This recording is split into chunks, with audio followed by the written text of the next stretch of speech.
Now, it is billed as Europe's biggest street party, and this year marks 50 years since Carnival first took to the streets of Notting Hill. Right now, hundreds of performers are having last-minute rehearsals before it all kicks off tomorrow morning.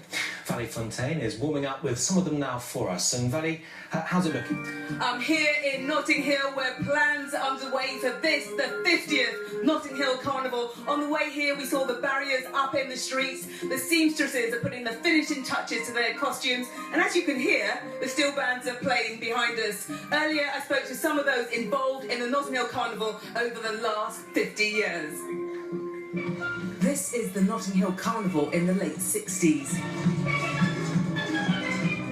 And here it is just a few years later in 1973. A celebration of calypso music, dance and elaborate costumes that began in the post-war backstreets of North Kensington in a community scarred by poverty, social neglect, slum landlords and racial tension. In 1958 we had the race riots, in 1959 we had the death of Kelsey Cochrane. We had various groups and organisations who were trying things to sort of ease the racial tensions through entertainment and events and like that brought people together. When and who started the carnival has been a topic of much discussion over the years, and many still disagree. So was it the activist Claudia Jones or the famous Trinidadian musicians and the social worker Ronnie Laslett? Ronnie Laslett conceived the idea of the carnival, but carnival wouldn't have happened, wouldn't have taken the shape, wouldn't have taken the direction that it did without Russ Henderson. Russ Henderson is the most important person in the carnival. Russ Henderson and Sterling Betancourt are the most important persons in the history of the carnival. In recent years, the carnival organisers have been granted £250,000 to cover things like security and logistics.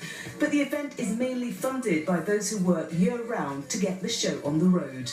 My husband Vernon was at the first carnival that started off in the Cologne pub in Earls Court and moved into Ladbroke Grove, and they just had lots of people following them, dancing in the streets. And several years later, he went on to start the band Genesis that we're still running at this time.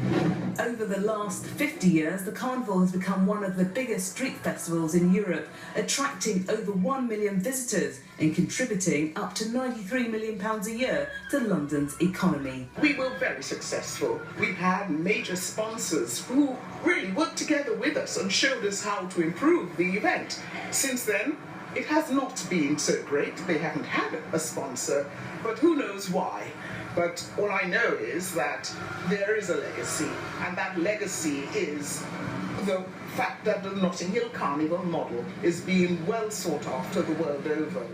The Notting Hill Carnival Trust say they're looking forward to celebrating 50 years of the establishment and development of the event. And come rain or shine this Sunday and Monday, they expect this year's event to be spectacular. Valley Fontaine, BBC London News.